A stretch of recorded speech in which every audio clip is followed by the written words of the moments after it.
The CBS Radio Mystery Theater presents...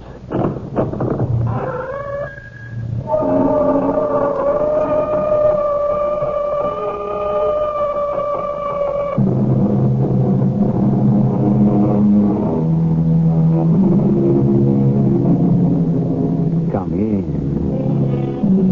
Welcome. I'm E.G. Marshall. There's almost no one who doesn't thrill to a horse race. I don't mean the idea of winning. I mean the beauty of these immaculate animals, groomed, bred, and destined for a fleeting 2 minutes or so in the poetry of combat that allows only one winner. To watch is one experience. To bet is another. But the greatest and most absorbing of all is the search for that special horse. And having found it, to devote your life and your love to bringing him to the peak of his inherited powers.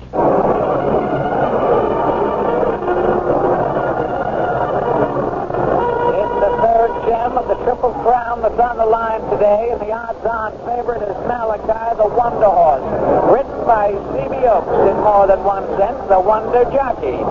More of that later. Can this Cinderella horse bring off the inconceivable?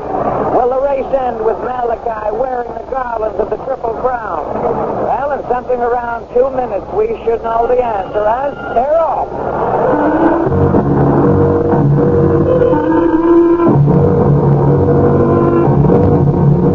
Our mystery drama, The Triple Crown, was written especially for the Mystery Theater by Ian Martin and stars Jack Grimes. It is sponsored in part by Contact, the 12-hour cold capsule. I'll be back shortly with Act One.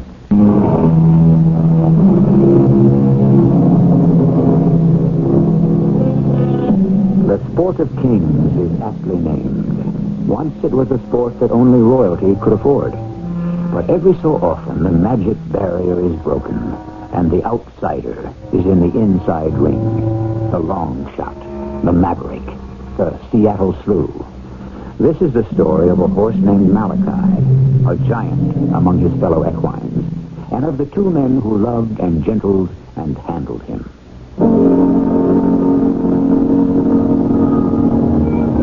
The lad was standing by a split-rail fence. He was a boyo of indeterminate age, small, well-muscled, a little above my own height. I'm 5 feet even myself at full stretch. His eyes were eager and his whole body was athrill with wanting to be more than he was stuck with being. I felt this boy and me was destined for some long future. Hey there, sonny. You live hereabouts? Well, sure. This is my father's farm. And don't call me Sonny.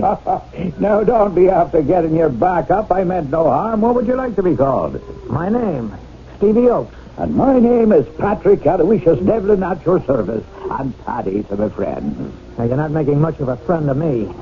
I'm on the edge of getting to be 20, and just because I'm small is no cause to make fun of me. Now there's a bully boy flying off for you and ready to stick up for his rights. How tall are you there, boy? Well, I'm 5'1" and 5'8". You want to make any more of it? What would I make of it? Hold on there just a moment, and I'll show you. Now, if you look smart, you can tell that you tower over me by maybe 1 whole inch or more. Would I be anyone to be making fun of you? I'm sorry. It's just that I get a lot of it. Ah, don't I know I've had it all my life, and I'm into the 50s already. But sure, I never cared. But this is just how I want it to be. You did? But why? So I could be a jockey and spend the half of my life on a horse's back without me giving him any real weight at all to trouble him. Well, you're a professional jockey? For real? Oh, I was that, boy. Do you see these wrists? 50 years ago, I could break a 2x4 with my bare hands. I'm sorry. Are you planning to move here to Timpkins Bend, Mr. Devlin? Paddy, to my friend. All right, Paddy. Well, now, Stephen, my lad, moving here would depend on circumstances, you see. Why don't you come on back in the office and let the two of us have a little business talk and see how I might work things out. He followed me from the front of the car to the back door, his eyes goggling at the Kelly green paint and all the glass windows on the length of her and all. And round the back, I opened the big rear door with a flourish. Will you step into my private sanctorum? Just use the trailer hitch as a step up. Okay. Is this a mobile home? Yes, it is that. And then again, no. It was not exactly for the former tenants. They were transients, you might say. It's a hearse. A hearse? But home it is to me. I live in it right through the winter. Without heat? Well, I got sleeping bags and a cot. Why don't I make us a wee cup of tea? You have a stove? Oh, all the comforts of home. Sure, this is my home. What's in that van behind? Mention his eminence and he speaks right up. It's a horse. Oh, my dear boy, be careful there with the loose tongue. Not a horse. Sure, it is the horse. The horse for all seasons. Always except in the winter. And that, you see, is the whole problem. And the discussion from man to man that we have waiting on the agenda to be settled. Discussion? Us? Well, what about? There goes the tea then, the darling tea. First we'll away with that, and then we can look to the business matters. Spot of cream in it and sugar? Why, I don't drink it much. Any way you want to serve it. Well, we'll put it in the pot and stew it up good and black, and then you'll be after taking a sip and making up your mind just the way it's going to suit your taste. Well, whatever you say, it's very kind of you. Well, sure, I have an ulterior purpose after all. You say this is your father's farm. Is he a horseman? No. No, we grow grain, corn, and we have enough cows and pigs and chickens to feed us. I noticed coming around by the road a big fine barn. Would that be yours? Well, yes, sir. Would it be having a stall now, a good size, that might fit a big horse? Oh, yes, there's 3 or 4. And do you think your da could be using a handyman for the winter season?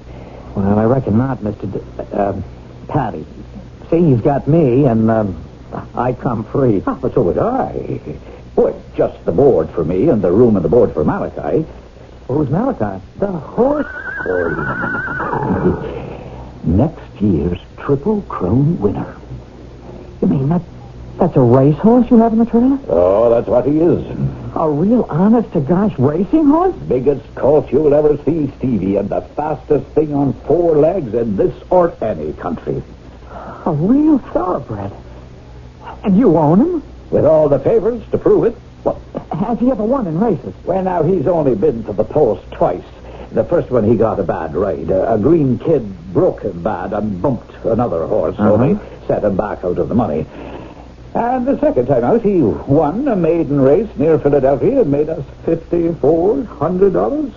Just enough to pay off all our debts. Those are the only races he's had, huh? Well, to tell you the truth, I've been having a hard row to hoe just to keep owning Malachi. You see, he eats a powerful lot.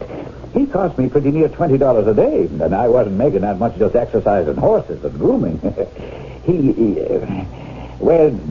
I couldn't afford the entry fees, he's a great horse. He's the only one I brought up all the way from a colt. I wouldn't want to lose him. He's all the family I have. Would you like to see him? I let down the runway and backed Malachi out. He came gentle as a lamb, Lord bless the big beloved Spalpeen. Oh, he was a sight to see. A deep chestnut with a great black mane that stood 17 hands at the withers and weighed 1,200 pounds and him still growing. He's saying hello to you, Stevie. Oh, Patty. He's the most beautiful thing I've ever seen in my life. Hello, Malachi. He's the biggest horse I've ever seen. And, man, does he look strong. Oh, you could put this horse in the Indianapolis 500 and he'd go the distance like it was 5 furlongs. He's that strong. That's why he's named after Malachi. Well, who was Malachi? What? Did you never hear tell of Malachi? Oh, why, he was the strongest man in all Ireland. Malachi was so strong, you see, he could pass his hand up over the back of his neck, catch himself by the seat of his pants, and hold himself in the air for 40 minutes altogether. But now I know you're putting me on. Still and all, would I love to be up on him? Oh, can you ride, boy? Well, I exercised Mr. Squire's horses. He's the rich man who used to live next door. Oh, but does he not live there anymore? Well, not since he sold his stable and moved back to New York. Now, there wouldn't, all the same, be an exercise track there. Oh, for sure. A great big one, all cindered and flat. Stevie, my lad, I said the moment I laid eyes on you, we were heading for a long future. I had the second sight, all right. Oh, this'll be a grand place, Malachi. A darling place with all the comforts of home. Come on, Stevie. Let's away off now and talk your father into seeing it my way. I kept the hackamore on Malachi and decided to take him along. The farmhouse was a short walk away, but long enough for me to have my spirits dampened considerably by Stevie, who obviously was a bit scared of his father, who turned out not to be his real father at all, but his mother's second husband. And one look at Mr. Oakes, and I could see good reason why he might put the fear of God in anyone. Steve, where the Sam Hill have you been? You got chores to do, and I want you out in the fields with me after dinner haying. Where you been hiding out? Well, I wasn't hiding out, Pa. I was talking with Mr. Devlin. You mean this skinny little hobo here? You the one with the green rattletrap out there by my fence with... Name of Jehoshaphat. What's that monster there? That's Malachi. He's a racehorse. That ain't no racehorse. Slow as molasses, Alwart. Hitch him up to a plow, I bet he could turn as straight a furrow as a tractor. Just about as fast. No, begging your pardon, Mr. Oakes. This is no workhorse. This is royal line all the way. Malachi is out of Katsini Hurahan by Brian Boru. And I have the papers to prove it. Well, Patty says he'll win the Triple Crown next year. The pig's eye. Where would a little tramp like this get the money to enter a race like the Derby? I'd run him in a few stakes come the spring, and with the purses we win, there'll be enough for the entry fee. Why aren't you running him now? Well, I was out of money, do you see? I couldn't get into Florida or California, so I'm looking for some winter quarters. Well, if he's so great, why couldn't he have won enough money to see you through? Well, 3 different times I had him ready to run, but the old banshee on the broom interfered. What does that mean? The fate. Get out of here. Any minute now, I suppose you'll want to sell me the Washington Monument. No, not quite. But I do have a little business to discuss. Well, Mr. Devlin wanted to exchange his work around the farm and, sharing chores for his board and one of the horse stalls for Malachi and some food and fodder. That monster? He'd eat us out of house and home. Well, that's supposing I offered you a small share in Malachi's winning. Yeah, but he'll never win anything. That big overgrown plug. Now I'll swallow all your insults and your sneering, Mr. Oakes, if you direct them at me.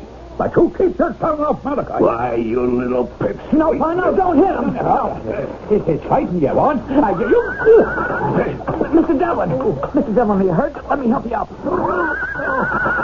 Never mind me, boy. Watch out for Malachi. Get his bridle. I'll get up, Devlin, and keep that loco horse off of me. Hold him, CB. Gently him. Down, Malachi. Down. Easy, boy. Easy. All right, Malachi. Attaboy. Attaboy. Patty, are you hurt? Oh, sure, it's only my old hip thrown out of line again. We can get it back in place. But it'll be a long week before I can move myself again. It looks very much, Mr. Oakes, whether you like it or not. You've got a couple of non-paying guests. Unless you want me to turn Malachi loose to convince you.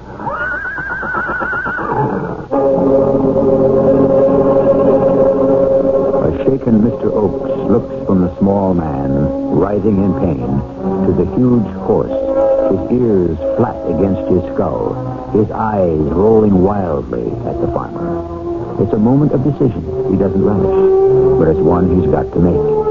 Take a chance on being trampled, or accept, at least temporarily, however unwillingly, 2 more mouths to feed. I shall return shortly with Act 2.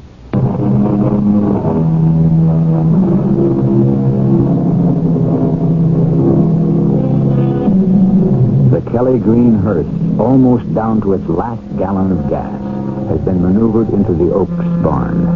It is parked near a roomy stall, newly hosed down and freshly lined with crisp new straw. Occupying the stall is a contented Malachi. Inside the hearse, Paddy Devlin is lying on his cot of pain. Or rather, that's where he's supposed to be. Actually, checking carefully that he is alone except for Malachi, he clambers out into the barn. All of a sudden, he is caught as Stevie comes into the barn. Paddy, what are you doing walking about? Wait.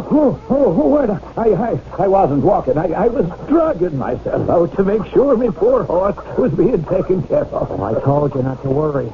After all the trouble we had resetting that dislocated hip. I don't see how you could put any weight on it. Oh, well, that's mind over matter. Oh. Well, I brought you some dinner. I'll help you back to bed and then bring you the tray. Is your father about? Oh, he and Ma are checking some accounts. Oh, wait. Then maybe I'll just rest myself a little on this old milk stool here, and we could pull up a bale of hay for a table. You're sure you can sit all right? Oh, when I put pain behind me, it doesn't trouble me in the place I have to sit. That's fine. Well, I'll bring a barrel over. You can use that to eat off of. Oh, lovely that is. There it is. Now, I'll get the tray. I hope the food is still hot. Hot or cold, it smells like the broth of the gods. There, it's all so nice to the taste buds. Well, I was a little worried you mightn't feel like eating. Not feel like eating? My stomach is so parched for food, me middle vertebra are shining through me belly button. How's your father feeling now? Well, he wasn't the one who got hurt. Well, I didn't mean that at all. I meant about me and Malachi wintering here. Oh, I don't know. He was feeling kind of guilty. He, shoved you and you fell down and got hurt. I think all he had in mind was till your hip was better. Well, you could ask him yourself. He just came out of the house on the way here. Oh, there you are. There it is. Oh, me hip. Help me quick into the hearse, Stevie, lad. And on to me bed. I have you. Easy. No, hold him back. No, you better not to hurry now. That's a matter of opinion. In with me now. All right. There you go. Are you all right? Well, maybe you could bring in the tray and put away the stool and the barrel. So my father wouldn't know you're moving around. Now, what has that got to do with it? Paddy, I think you're an old faker. Is that the way to talk to your elders? I'm talking to a friend. You have no more dislocated your hip than I did. Well, I could have. And if I didn't, your da would never have been after letting me and the horse stay. And that's what I needed and wanted. Hey, where are you? I'm in here, Pa, in the green wagon, giving Paddy, Mr. Devlin, his dinner. Well, you better haul tail out of there, boy. I told you I need your help in the fields. Yes, Pa. How are you feeling, Devlin? Oh, the pain is terrible cruel. But with the grace of Mary, I'd grin and bear it. Well, if it's all that bad, maybe you'd better be in a hospital. Oh, no. What I mean is, I wouldn't consider your having to bear all that cost at all. Me? Well, you did knock me down. Yeah. Well, all right. You and that ugly big horse can stay here a few days till you get over your fall, but that's it. Then, on you go. Oh, Pa, couldn't they be here for the winter? What's your interest in this? Well, with Mr. Devlin laid up, someone's got to exercise Malachi, and, well, that'd be the best Christmas present I could get with Mr. Squire gone with his horses. You haven't got time to go riding. You got farm chores to do. I could do them first, same as I did last winter, and then take care of Malachi on my own time. You ain't gonna have no time. There's too much to do. Well, that's why maybe you could use an extra hand. As soon as I'm back on my feet again. And I heal fast. Well, that's good. Of course, the moment you do, I want you and that hay burner out of here. I can see how much he eats, and it's more than I intend to afford. Come on, Stevie, we got work to do. The moment they were gone, I'm out of the hearse as light as Phil the Fruiter's ghost and off to peek out the barn and make sure. I have a bad hip. That's why I'm not a jockey anymore. But at the moment, it was no worse than usual. It was all a little fiddle-faddle to keep body and soul together for me and Malika. Ah, yes, I hear you, darling, and a pleasure it is to hear you whicker with the sound of a full belly again. I'm glad to say that mine is rumbling just as happily. But it's only temporary. How do we make it permanent enough for our needs? Oh, so you'd like a little walk after dinner to digest your meal, wouldn't you, Malika? Now, how am I going to do that in the middle of the day when I'm not supposed to be able to walk at all? Still in all, we're going to have to keep you exercised and stay in shape. But if I do it, then we no longer have the welcome mat out here, and the boy, Stevie. He's the answer, is he not? Like the rain. But how to do it? Maybe if I could have a little chat with a mother, it might do it. And as fate would have it, that's just what I was about to have. I was just dozing away, dreaming that Malachi was taking the Preakness by 11 and a half lengths, when I heard the sound of her voice. Mr. Devon? Yes? I wouldn't want to bother you, but I just wanted to make sure you were all right and take away the dishes and the tray. Oh, that's very kind of you. I could try to pass them on to you. Oh, it's no trouble. My land, you have this set up real comfortable. I could never have imagined a hearse. Oh, well, sure, it had passed its time for being suitable for the dead. It's the only way I could have afforded decent living quarters and all, with the horse to support. Oh, I saw him on the way into the barn. He's a magnificent animal. He's an animal who can make the fortunes of all of us, every one. What do you mean? I suppose you don't know the racing game, how horses are bred to run and win. I know that horses race and money is exchanged, but that's about it. Well, now, this you see, is a kind of a special horse. Well, how do you know? I have the second sight. You can see into the future? When the magic is upon me. There is a horse here in your barn like no other horse ever existed. And you have a boy, your son, who is part of his destiny. I don't understand. Well, you have to, or all of us are up, down, derry. Here's me, and I have spent my life training horses. Here's Malachi, the horse that can prove it all out. And here's your son, that I could train and make a jockey to ride him to victory. If I were to stay here, I could make a man out of Stevie 7 foot tall, no matter what he measures in inches. How? He has the love of horses in him, the size, the wrists, the desire. Give me a winter with him and Malachi under him, and he'll be wearing winning suits for the rest of his life. You're a strange man.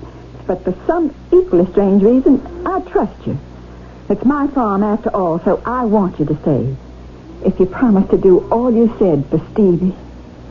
Mrs. Oakes, I promise you on my heart. Well, I was ready to seize any advantage, and maybe that was the straw that swung things my way. For with Mrs. Oakes' help, it looked like Malachi and me were safe for the winter until...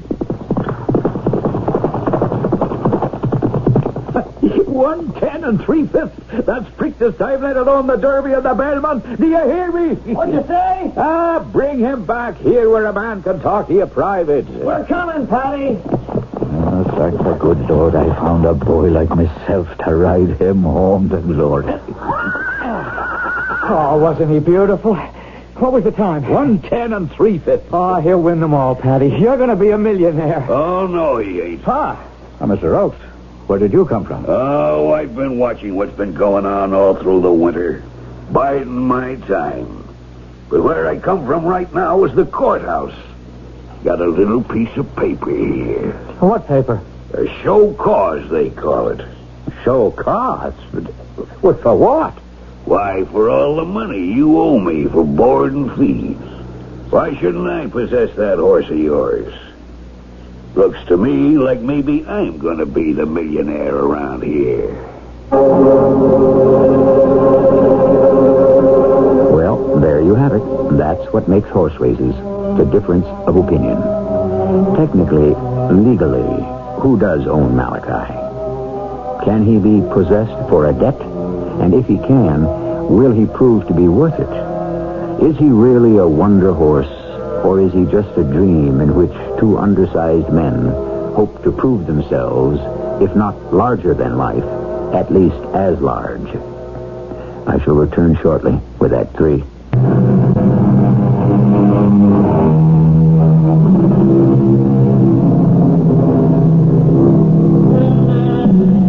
It was the Scottish poet Robert Burns who said, "The best laid schemes of mice and men gang after gley."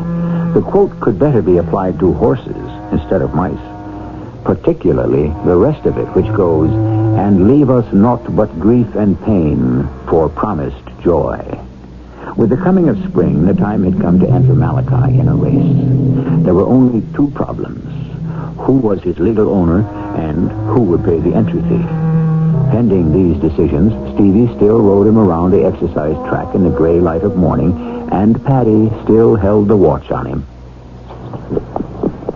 How was the last quarter, Paddy? 21:40. Beautiful.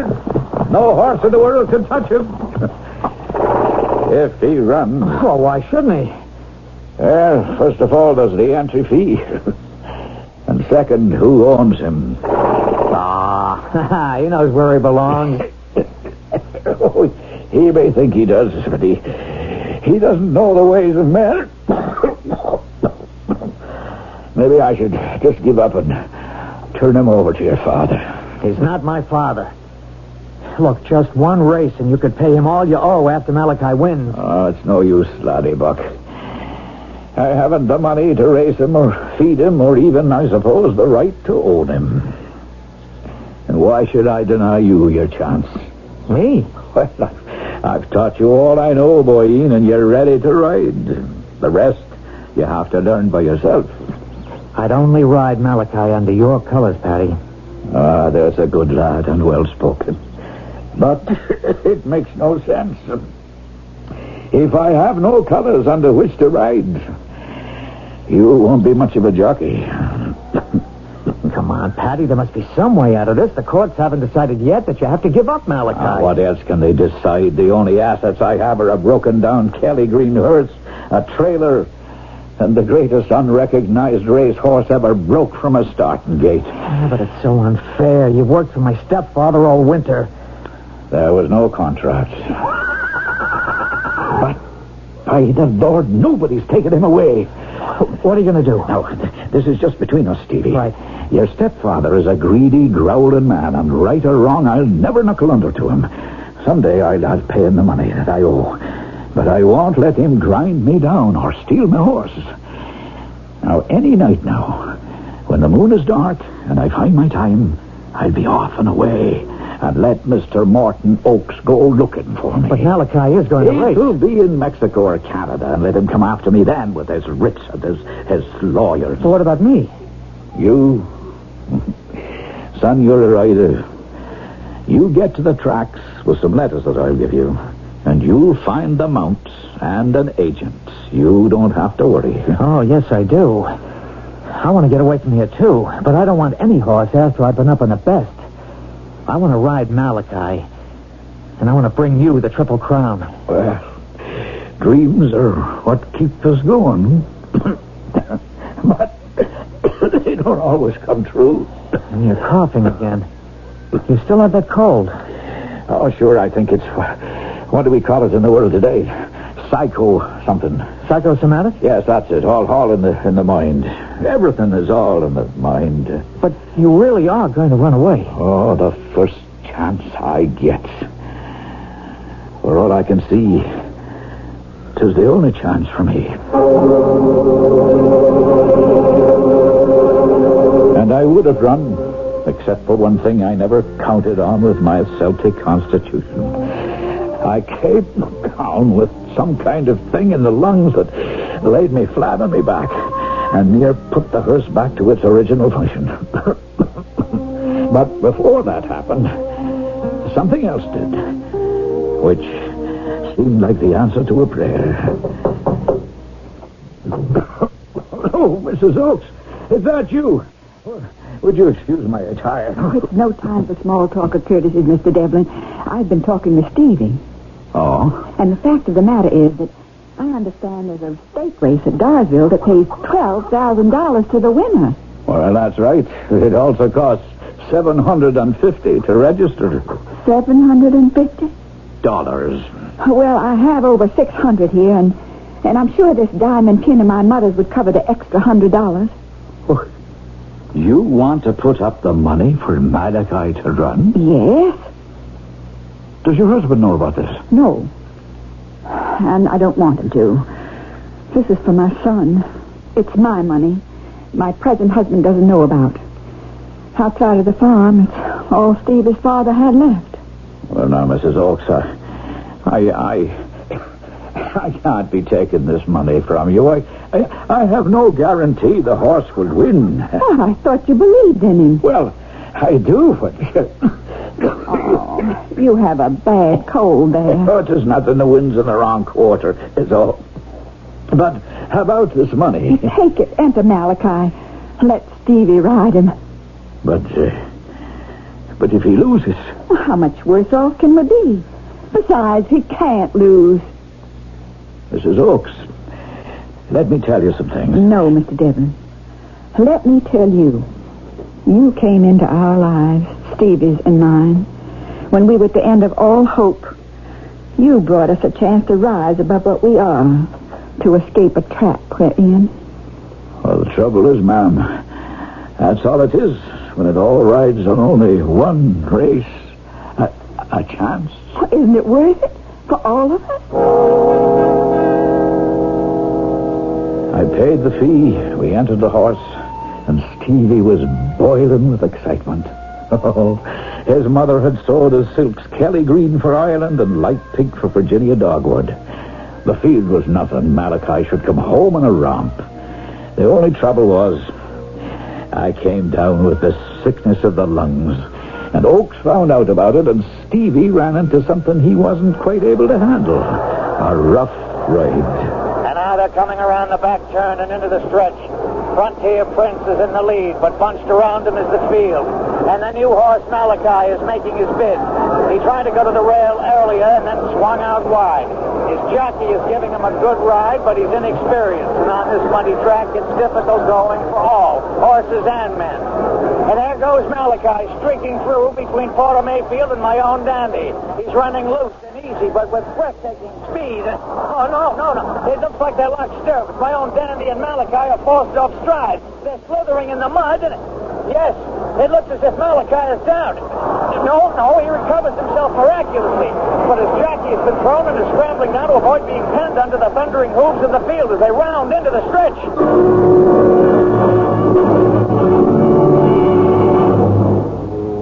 What do you say when you lose a race? There are 1,000 excuses, and not one of them worth a tinker's damn. You lost. That's all that counts. And your creditors are the last ones to have a drop of sympathy at all. What are you up to now, Devlin? Oh, just seeing the horse gets his exercise. So what? To be also ran again? Now, Mr. Oakes, that was fate, bad luck. I hope so. Since any day now, it'll be my horse. I'm glad the court agrees with me. You had a heck of a nerve running him without my say-so. You'll never do it again. You could be right. You want to hold the stopwatch on him? Why should I when I got a flunky to do it for me? I rented him at Bradbury next week. You better get him ready. Bradbury? That's a bunch of scrag. That's right. I want to see if the plug is worth anything before I get into real money. You better have him ready. What's he clock on the back stretch? I wouldn't want to tell you, Stevie. What's the difference? Oh, Patty, come on now. Come on, what? He's not our horse anymore. Don't you want to fight for him? With what? I haven't anything left to fight for or with. What makes me feel worst of all is I took your mom's money. How am I ever going to pay her back? What is it, Malachi? Oh. My name is Squire. I believe this happens to be my property. I you enjoying the use of it? Mr. Squire, it's my fault, sir. I just thought since the track wasn't being used... Why not, Stevie? And from what I saw just now, for what better use? It was only a rough gauge by my wristwatch, but I did clock that magnificent big monster in 57 odd for 4 furlongs. 56.8 to be exact. Fantastic. Where do you plan to race him? Well, Mr. Devlin thinks he could win the Triple Crown. He's a 2-year-old. I knew there was a reason I had to get back to Virginia. Is there any way I can be a part of this? Well, I'd be proud to have you share in it if you buy my jockey as well as my horse. But first of all, I have to pay off a few debts. I'd be happy to discuss those. And later, our future. I should say yours. I'm at an age where the only satisfaction I have is seeing other people attain all the dreams I missed.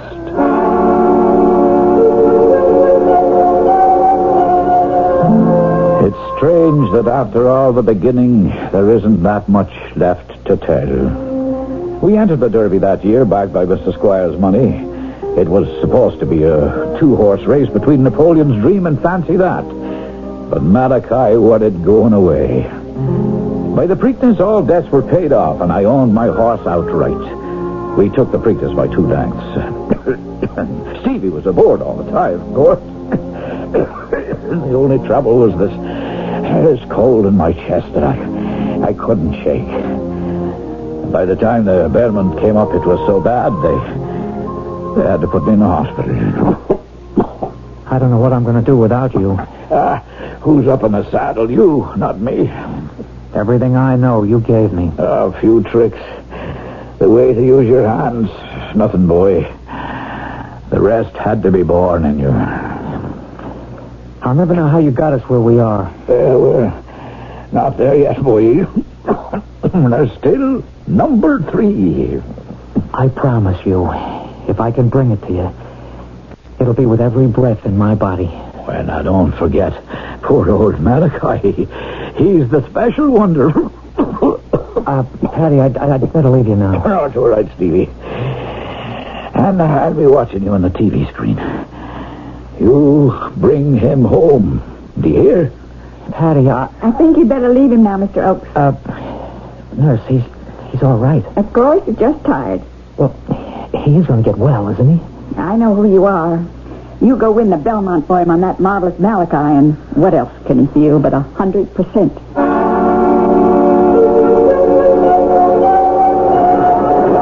Coming into the back stretch, the field is well strung out with only Captain Courage and Dipsy Doodle well in the lead. The rest of the field trailing far behind. Malachi, the favorite, has dropped off the pace, and it looks as if we will not have the Triple Crown winner this year. I lay in the hospital bed, listening to what seemed like disaster. I watched the TV, and I tried to tell Stevie and Malachi to boot it home. But, of course, there aren't any words. It's all beyond us to shape or change events, isn't it? You mind if I join you? Oh, Mr. Squire. I made a pretty good investment in that horse of yours, didn't I? You know, I should have let you in for more than 10%. It doesn't matter. As a businessman, I can't figure out how you could have let me off that cheap. I told you. It didn't matter. Well, it's only I want the boy. I want Stevie to have it all.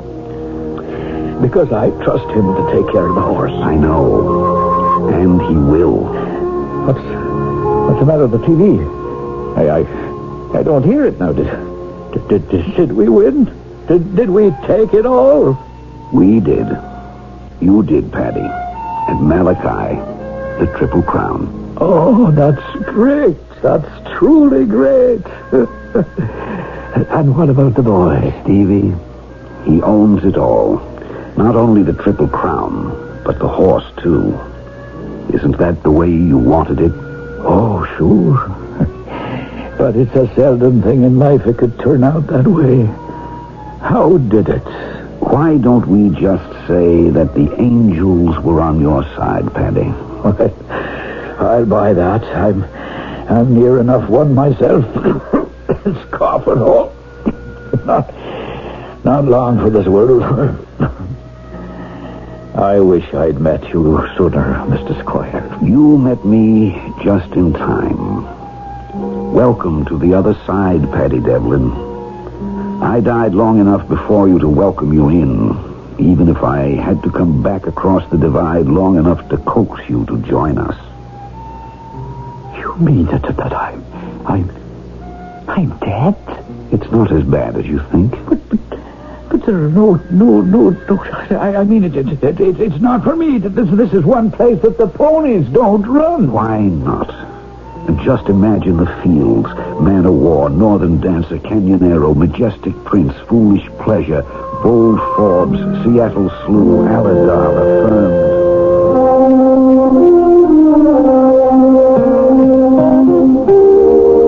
Horse racing, the sport of kings, a very special delight and interest. If the ponies run in your blood, if the sound of that trumpet thrills you and rivets you to your seat, it is a special world of disaster and triumph. It is a world that never quite ends within this world of ours. And if you have ever had the fever, perhaps extends to the one that exists beyond. I'll be back shortly.